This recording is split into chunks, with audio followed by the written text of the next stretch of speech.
Welcome back. You're listening to Houston Real Estate Radio. I'm your host, Shannon Register, and we've got a lot of great information coming your way about real estate. We were out at the Texas Home and Garden Show a couple weekends ago taking consumer questions, and we're going to be answering those questions today. Lots of great information for you. When we go out on location, because we go to lots of home shows, we go to bridal shows, we go to builder events, we have a remote broadcast booth, so we go out on location a lot. And when we're out there, one of the things that we give away to consumers are home value reports. And these reports are so important because they help you with several things. One, if you want to sell your house, it gives you the actual, amount and a range of what your home is worth, comparing it to other places in the subdivision. And then we as realtors follow up with you and help you evaluate that and make sure that price is right. If it needs to be adjusted, then we do that for you and explain the report to you. Another way you can use it is if you're going to be remodeling, it kind of helps keep you in check with the rest of the neighborhood to make sure you don't put too much money into the house that you can't get back out of it.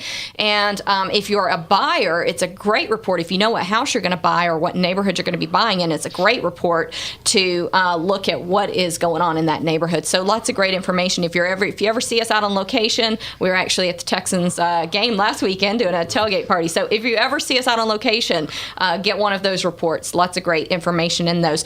So this is our next call in here that we're going to answer. Just a random person walking by at the home show had a real estate question. We took it. We're playing it today and answering it for you. I've got a couple of guys here in the studio helping me answer those questions. I've got Chris Childress of Register Real Estate Advisors. He's a realtor, and he's also one of our agent trainers here at the brokerage. And Keith Hebert, he is a commercial realtor, a broker associate here. He also does business development at our brokerage. So they're going to be here answering these questions as well. So let's take a listen. I spotted some apartments that I think are in the right location. And I did find out that they were already being bought. And I sort of found out how much he paid for them. I would like to offer that buyer maybe 10 grand more than he paid for them, because I want that piece of property. How do I go about doing that? Okay, well, that's interesting because I don't think that property is for sale. Yeah, you do need a professional to help you find property. What's good about Houston is there's thousands of properties out there, so that might not be, you may not get that exact property, but you may even find a better one. So you'd want to get a professional, but to find that property, you want to get a hold of a realtor who knows where to find the information and can contact that owner and negotiate an offer for you. All right, sounds good. All right, y'all ready for another question? Sure. Shannon, I was just wondering, are there going to be new neighborhoods going in by the Grand Parkway and 290? Ooh, yeah, there's new neighborhoods going in everywhere, right?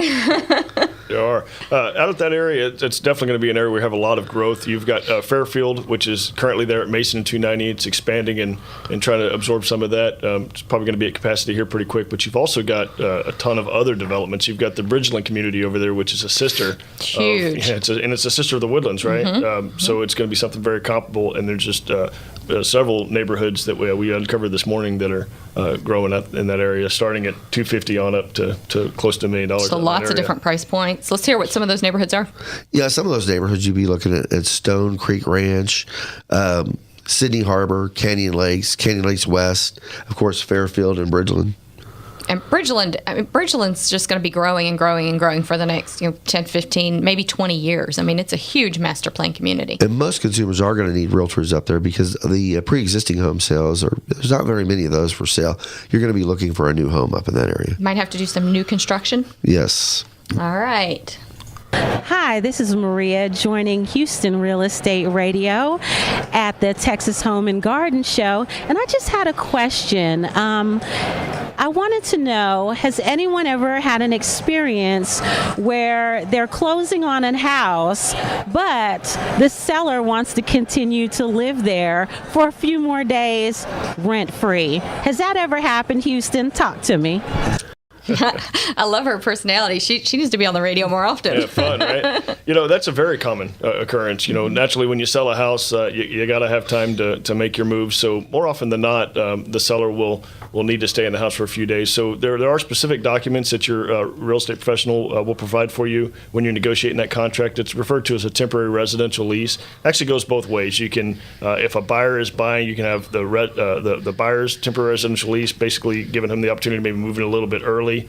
That doesn't happen as often as the seller doing a temporary residential lease, which buys him a few days thereafter. And of course, there's the consideration money to be discussed. And I have seen it where the new buyer just allows the seller to hang out for a couple of days and gives them predetermined time to get out. But more often than not, there is some sort of a monetary consideration for that.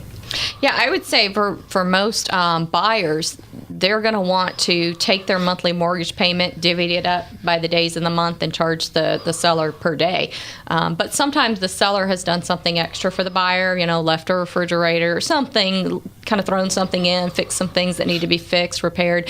And so sometimes it's, I see as little as, $25 a day. So I think it varies. I think it's important also when you're a seller, if you can't really afford to not close on time, to buy yourself 7 to 14 days by getting a seller lease back and ensure that buyer closes and closes on time.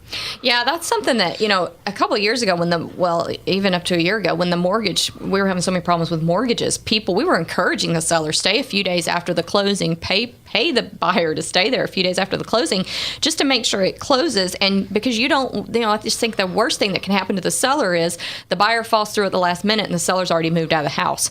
Now they've got this vacant house that they have to sell, and come in and restage because all their stuff is gone. So it can be a great thing when you feel like could be a chance of the buyer falling out. You definitely want to protect yourself with it. And that's why you want to use a real estate professional, especially the RREA agents. They're trained in how to do this. That's right. All right, let's take our next caller. Okay, and we are at the home show in Houston, Texas, and we have with us right now Michael Doise. And Michael, what question would you like to ask regarding real estate? What are the county, Montgomery County is where I live, what are they going to do about all the infrastructure of all the roads and stuff that's going to take to handle all these thousands of people coming in here? Boy, that's a good question. I want to know too. That is a hot topic. There's so much growth going on in the Woodlands in that area right now. Houston or Montgomery County is actually one of the 30 in the top 30 fastest growing areas and counties in the country right now. They actually said between 2009 and 2012 there was a study of the growth of that particular area, and there was a 60% increase in the working population. So that's just folks going in and actually working in that area. So, and it's going to continue to take place. You've got Exxon in there, which is going to add an extra 10,000 people by the end of 2015. So there's actually a Proposition 1, which we mentioned at the beginning of the show that we're going to discuss a little bit further, which is going to support that and help that out quite a bit in the future, assuming it's approved. Hopefully it will be. Yeah, when you look at the whole area we call the Texaplex, that is the area of Houston, Texas, Dallas-Fort Worth, Austin, San Antonio. That area, that economy is on the top 10 economies in the world. So, and then when you boil it down to Houston, where Houston's increasing at a rate of, I believe it's 60% in the next, by 2030. Then you boil it down to Montgomery County and being one of the top fastest growing counties in the world. We really need to focus on our infrastructure. We're a growing economy here, and we can't be choked by poor infrastructure. Yeah. I'm sorry. There's a lot of people in the area. In the Texaplex as a whole, there's close to 24 million people. In Houston, there's 6.6 million people. Montgomery County alone is 550,000 people currently. So just a ton of people in that area. So yeah, we're going to come back later in the show and talk about this Proposition 1 that's out there and what's going on, and really get some more information about what's happening with this transportation infrastructure, because we definitely got some problems coming in our direction, and good problems problems to have. It means we got a great, robust economy, and we're growing faster than we have money to fix the roads, right? That's true. So true. It's exciting place to be. That's right. It's good problems to have. Texas is still the best place in the world to live, so it's exciting. And we'll be right back in just a minute here on Houston Real Estate Radio. If you missed any of today's show, go to HoustonRealEstateRadio.com, and you can also find us over on Facebook. And if you've got a question, give us a call, 281-882-8088. We'll be happy to answer your real estate question right here every week between 11 and noon on Houston Real Estate Radio.